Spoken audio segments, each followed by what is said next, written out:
여러분은 누군가 화나게 했을 때 어떤 방식으로 대처하시나요? 화에 휩쓸려 큰 소리 내고 상대방과 싸우는 것은 사실 좋은 방법은 아닙니다. 이런 사람을 상대하는 가장 좋은 방법은 무엇일까요? 오늘은 여러분과 함께 화를 내는데도 모두가 편들어주고 박수까지 받는 사람들의 특징에 대해 알아보려고 합니다. 첫 번째, 화를 무작정 참으면 호구가 됩니다. 화를 참는 것은 인간관계에서 흔히 사용되는 전략입니다. 우리는 종종 갈등을 피하기 위해 혹은 상대방과의 관계를 유지하기 위해 자신의 감정을 억누르고 화를 참는 경우가 많습니다. 그러나 화를 참는 것이 항상 올바른 해결책은 아닙니다. 오히려 지속적으로 화를 억제하는 것은 장기적으로 자신에게 해를 끼치며 인간관계에서 호구로 전락하게 만듭니다. 착한 사람으로 남고 싶어서 화를 마냥 참고 사람 좋은 웃음만 보이게 되면 반드시 인간관계에 큰 문제가 생깁니다. 예를 들어 직장에서 상사가 지속적으로 당신에게 사적인 요구를 하거나 불법적인 일을 부탁하고 혹은 부당한 대우를 할 때가 있습니다. 이럴 때 우리는 갈등을 피하고자 그 요구를 받아들이고 불만을 억누르는 경우가 많습니다. 그러나 이 같은 태도는 결국 상사에게 당신이 그 요구를 계속 받아들일 것이라는 그릇된 인식을 심어줄 수 있습니다. 상사는 점점 더 많은 요구를 하게 되고 당신은 그 요구를 계속 감당해야 하는 이도 저도 못하는 상황에 놓이게 됩니다. 이러한 상황이 지속되면 당신의 일에 지장이 감은 물론이거니와 심지어 자신이 할 수 있는 일보다 더 많은 부담을 지게 될 것입니다. 이는 당신에게 심리적 스트레스와 불만을 쌓이게 하며 결과적으로 직장에서의 의상을 약화시킬 수 있습니다. 화를 무작정 참기만 하지 마십시오. 화를 현명하게 이용할 수만 있다면 화를 내고도 박수받는 사람이 될 수 있습니다. 두 번째, 냉정하고 논리적으로 화를 이용하십시오. 화를 영리하게 이용한다면 내가 원하는 바를 더 쉽게 얻을 수 있습니다. 예를 들어 직장에서 동료가 당신의 노력을 무시하고 공을 가로채려 한다면 이는 분명 화가 날 만한 상황입니다. 하지만 이때 중요한 것은 그 화를 어떻게 표현할 것인가 하는 점입니다. 그저 화를 내고 감정을 폭발시키는 것은 문제를 더 악화시킬 수 있습니다. 오히려 그 순간을 냉정하게 인식하고 상대방에게 왜 그 행동이 잘못되었는지 논리적으로 설명하는 것이 중요합니다. 이때 감정을 최대한 억제한 채로 화를 표현하면 상대방은 당신이 감정적으로 소리를 지르는 것보다 더욱 상황이 심각함을 느낄 것이고 그 주장을 더욱 진지하게 받아들일 가능성이 큽니다. 또 다른 예로 가족이나 가까운 친구와의 갈등에서도 화를 느낄 때가 은근히 많이 생깁니다. 이럴 때 우리는 감정에 휩쓸려 상대방을 비난하거나 원망하기 쉬운 상황에 놓이게 됩니다. 친하면 친할수록 더욱 감정적이 되기에 가까운 사이일수록 화를 낼 때는 더욱 냉정해져야 합니다. 그 순간에 한 걸음 물러서서 자신이 느끼는 감정을 이해하고 왜 화가 나는지를 명확히 인식하는 것이 중요합니다. 상대방에게 왜 당신을 불쾌하게 만들었는지 차분하게 설명하십시오. 이 방법은 단순히 갈등을 해결하는 것을 넘어 관계를 더 깊이 이해하게 만듭니다. 세 번째, 아무렇지 않은 척 하십시오. 누군가 당신에게 의도적으로 화를 내거나 당신을 괴롭히려 한다면 이는 상당히 불쾌한 상황입니다. 우리는 이러한 도발에 대응할 때 아무렇지 않은 척하는 것이 가장 효과적입니다. 대부분의 사람들은 즉각적으로 반응하며 자신의 감정을 드러내고 상대방에게 대적하려 합니다. 그러나 이런 대응은 별로 효과적이지는 않습니다. 오히려 상대방이 우리를 더욱 자극하게 만들 뿐입니다. 여기서 중요한 전략은 바로 아무렇지 않은 척하는 것입니다. 이 전략의 첫 번째 핵심은 감정적인 반응을 억제하는 것입니다. 누군가가 화를 내게 하려는 의도로 도발할 때 우리가 즉각적으로 반응하지 않으면 그 사람은 당황하거나 당혹스러워할 가능성이 높습니다. 직장에서 동료가 당신의 실수를 공개적으로 지적하며 당신을 난처하게 만들려 한다고 생각해 보십시오. 이때 당신이 그 지적에 대해 담담하게 받아들이고 "아, 내가 그런 실수를 했나요? 라고 얘기하십시오. 과도한 방어적 태도를 보이지 않는다면 그 동료는 자신의 시도가 실패했음을 느끼게 됩니다. 이런 상황에서는 당신이 차분하게 상황을 수습하고 실수를 인정하며 수정하려는 태도를 보이는 것이 오히려 상대방을 무력하게 만듭니다. 그 결과 당신을 화나게 하려던 시도는 그 동료에게 있어 오히려 불편한 경험으로 남을 것이고 주변 동료들도 공개적으로 팀원을 지적하는 상대방을 본능적으로 꺼리게 될 것입니다. 두 번째로, 아무렇지 않은 척하는 것은 상대방이 당신에게 영향을 미칠 수 없다는 신호를 명확하게 전달합니다. 남을 건드리고 화나게 만드는 사람들을 제일 비참하게 만드는 방법은 너는 화낼 가치도 없는 사람이야. 같은 식으로 그냥 무시하는 것입니다. 우리가 특정 상황에서 아무런 감정적 반응을 보이지 않으면 상대방은 자신이 무시다 했음을 알고 당신에게 아무런 영향을 미치지 못했다고 생각하게 됩니다. 이는 그들의 의도를 무산시키는 효과가 있습니다. 예를 들어 가족 모임에서 친척이 고의적으로 당신의 민감한 부분을 건드리려 한다면 그 순간에 미소를 지으며 가볍게 넘기는 것이 훨씬 더 효과적입니다. 만약 당신이 그들의 말에 크게 반응하지 않고 그저 대화를 계속 이어나간다면 그 친척은 더 이상 당신을 자극하지 못합니다. 더 이상 자극하면 자신만 이상한 사람이 되고 분위기를 흐리는 사람이 되기 때문입니다. 이는 단지 당신의 감정을 숨기는 것이 아니라 그들이 당신을 지배하지 못하게 만드는 방법입니다. 상대방의 장단에 놀아나줄 이유가 없습니다. 세 번째로, 아무렇지 않은 척하는 태도는 우리가 상황을 주도할 수 있는 힘을 줍니다. 도발적인 상황에서 감정을 드러내지 않고 침착하게 행동하면 이제 더 이상 상황은 그 사람의 편이 아닙니다. 당신이 상황을 통제할 수 있는 위치에 서게 됩니다. 친구나 동료가 의도적으로 당신을 난처하게 만드는 농담을 했을 때 당신이 그 농담을 진지하게 받아들이지 않고 유머로 받아넘긴다면 오히려 그 상황의 주도권을 가져올 수 있습니다. 당신은 상대방이 의도한 대로 움직이지 않음으로써 그들의 계획을 무력화시키고 오히려 그들을 당혹스럽게 만들 수 있습니다. 이처럼 아무렇지 않은 척하는 것은 매우 효과적이고 쉬운 무기입니다. 네 번째, 명확하게 화가 난 부분에 대해서만 얘기하십시오. 우리는 흔히 화가 났을 때 화가 난 부분만을 가지고 얘기하지 않고 평소에 서운했던 점이나 마음에 안 들었던 점을 상대방에게 감정적인 태도로 쏟아붓습니다. 하지만 이런 행동은 결코 좋지 않습니다. 화를 내고도 박수받고 많은 사람들이 편들어주는 사람은 명확하게 화가 난 부분에 대해서만 얘기합니다.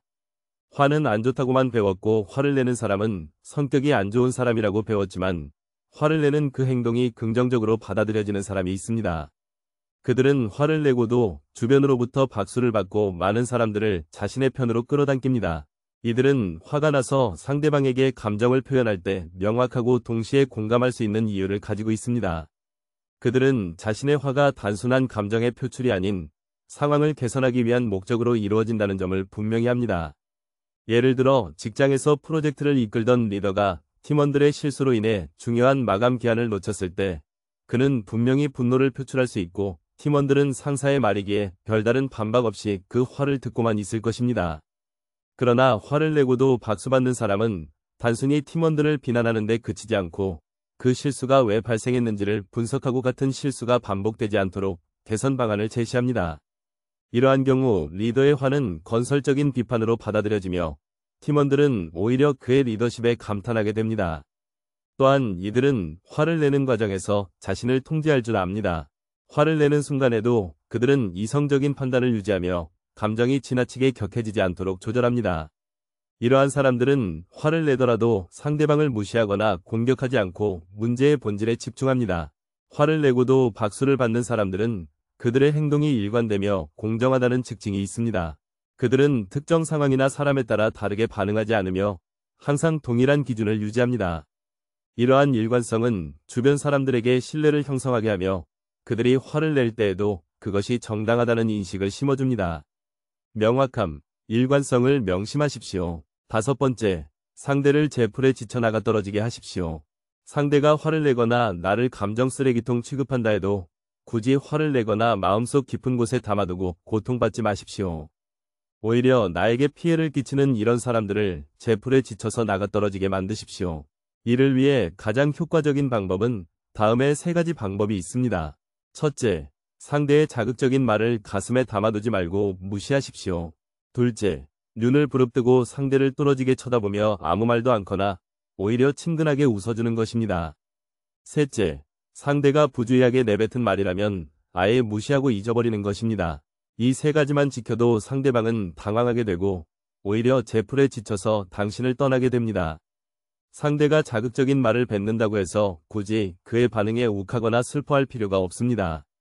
욱한다면 상대방은 당신과 다툼을 조장하며 싸움 속에서 자신의 스트레스, 상처 등을 치유하려 할 것이고, 만약 슬퍼한다면 당신을 약자로 보고 계속해서 감정 쓰레기통 취급을 할 것입니다. 그렇기에 이런 사람에게는 눈을 부릅뜨고 장난기를 빼십시오. 그리고 친근감 있게 웃어주십시오. 이런 사람들은 자기보다 약한 사람에게만 자신의 감정을 버릴 뿐 자신과 비슷하거나 강한 사람에게는 절대 함부로 대하지 못합니다. 당신이 씩 웃는다면 상대방은 당신을 함부로 대하면 안 될 사람 카테고리에 집어넣고 절대 함부로 대하지 않을 것입니다. 게다가 상대가 부주의하게 뱉은 말로 상처를 받았다면 얘는 생각이 없구나 정도로 여기며 상대방을 가볍게 여기십시오. 당신의 무감정한 반응에 상대방은 오히려 질려 덤비지 못합니다. 6번째, 다른 사람의 기분에 좌우되지 마십시오. 상대방이 화를 내면 바로 얼굴에 표가 나며 같이 흥분하는 사람이 있습니다. 하지만 같이 흥분해봐야 지금 당장 해결되는 것은 아무것도 없습니다. 상대방이 화를 내든 말든 나와는 아무 관련 없는 일이라 생각하십시오. 내 일이라고 생각하면 마음이 다급해지고 조급해지지만 남의 일이라 생각하면 사실 아무 느낌도 들지 않습니다. 그저 얘는 왜 이렇게 행동하지? 같은 느낌만 들 뿐 그 사람이 위협이 된다거나 내 생존력이 떨어진다거나 하지 않습니다. 그렇기에 남이 화를 낸다고 해서 같이 화내면서 대하지 마십시오. 그건 그 사람의 기분일 뿐입니다. 침착함을 잃지 않을 때 비로소 이성적으로 생각할 수 있고 다른 사람이 헛소리를 하거나 이상한 행동을 하더라도 아무렇지 않게 느낄 수 있고 더욱더 효과적으로 자신을 지킬 수 있습니다. 7번째, 한 걸음 물러난 뒤 바라보십시오.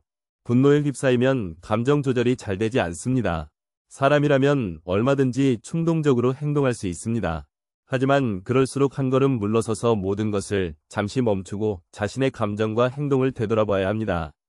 한 걸음 물러나면 관점이 넓어집니다. 현명한 결정을 내리기 위한 시간을 확보하게 됩니다. 그러면 내가 내 마음의 우위에 설 수 있습니다. 상대방으로 인해 불같이 일어난 분노를 한 걸음 떨어진 채로 바라보면 그 불길이 짧은 찰나의 화염에 불과하다는 것을 알 수 있습니다. 그 불길에 다시 불이 붙지 않게 거리를 두십시오.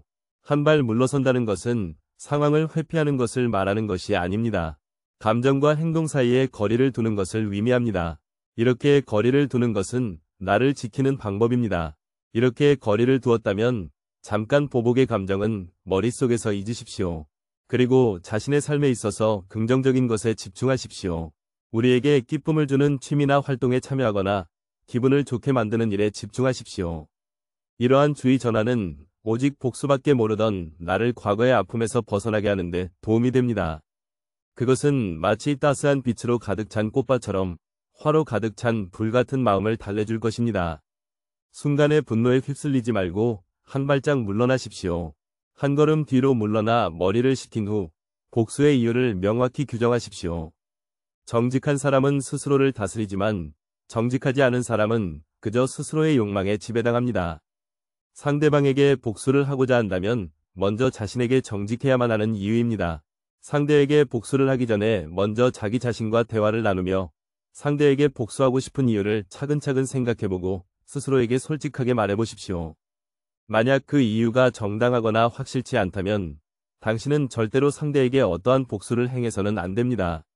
원래 인간은 남녀노소 가릴 것 없이 그 복수로 인해 자기 인생이 어떻게 될지는 상관하지 않고 일순간의 사소한 감정만으로 상대방을 무너뜨릴 처절한 복수를 꿈꾸기 때문입니다. 단지 사소한 감정으로 인해 별거 아닌 사람에게도 정당하지 못한 복수를 한다면 찰나의 즐거움은 느낄 수 있겠지만 추후에 돌아오는 불행은 몇 배가 되어 돌아올 것입니다. 무릇 자신에게 정직한 사람은 자신의 몸과 마음을 다스려 정당한 이유로 복수를 하며 남들에게 떳떳한 인생을 살아가지만 자신에게 정직하지 않은 사람은 자신의 그릇된 욕망에 몸과 마음이 지배된 나머지 옳지 못한 복수를 해버려 본인이 화를 입습니다. 나를 상처 준 사람을 두고서 냉정하게 생각하는 것은 쉽지 않겠지만 화를 내기 전에 앞서서 먼저 마음을 다스리십시오. 정직한 사람이 표출하는 떳떳한 분노는 구차하거나 초라해 보이지 않습니다. 그래야만 나를 지켜보는 세상 사람들도 박수를 쳐줍니다. 8번째, 화내는 것을 부정적으로 보지 마십시오. 화라는 감정은 인간에게 매우 자연스러운 반응입니다. 우리는 살아가면서 수많은 사람들과 관계를 맺고 그 과정에서 불가피하게 화를 느끼게 됩니다. 누군가의 말이나 행동이 우리를 자극하고 불쾌하게 만들 때 우리는 본능적으로 화를 느끼기 마련입니다. 하지만 이러한 순간에 화를 부정적으로만 바라보고 억지로 억누르려고 하지 마십시오.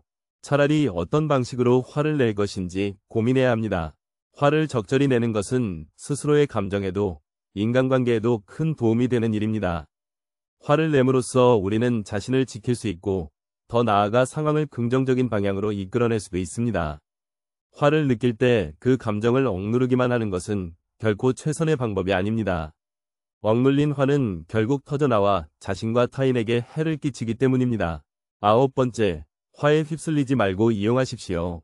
화를 이용할 수도 있다는 사실을 많은 사람들은 모릅니다. 그저 화에 휩쓸리기 때문입니다. 하지만 화를 제대로 이용할 수만 있다면 많은 부분에서 큰 도움을 받을 수 있습니다.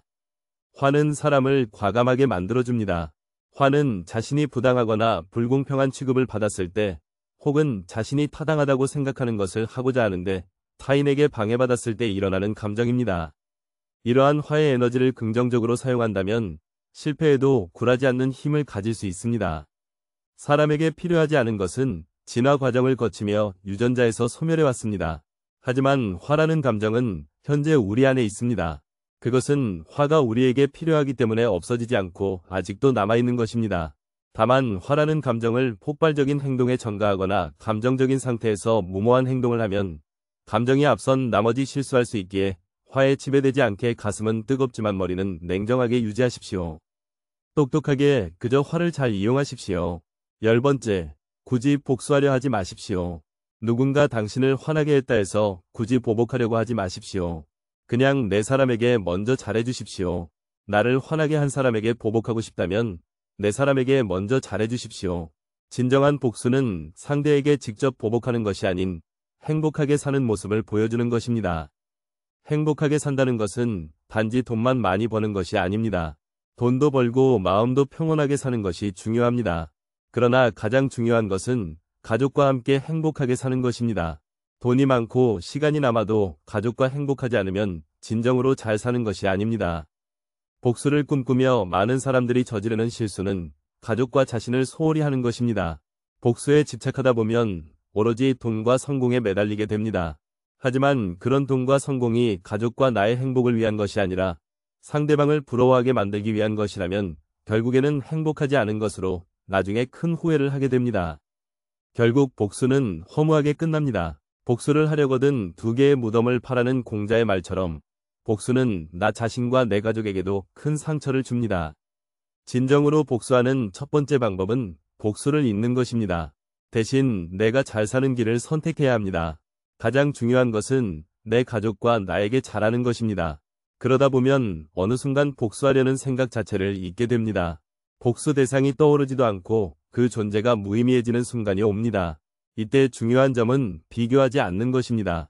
나의 행복을 남의 행복과 비교해서는 안 됩니다. 진정한 행복은 남과 비교하지 않는 데서 옵니다. 나와 가족의 행복에 집중해야 합니다. 나와 가족이 행복한 것이야말로 가장 멋진 복수입니다. 이것이 후회 없이 행복에 이르는 길이며 상처 준 사람에게 하는 최고의 복수입니다. 화를 내는데도 모두가 편들어주고 박수까지 받는 사람들의 특징에 대해 알아봤습니다. 여러분의 의견은 어떠신가요? 자유롭게 댓글로 남겨주시면 다음 영상을 제작하는 데 있어서 큰 도움이 됩니다. 늘 감사하다는 말씀드리며 영상은 이것으로 마치겠습니다. 항상 감사합니다.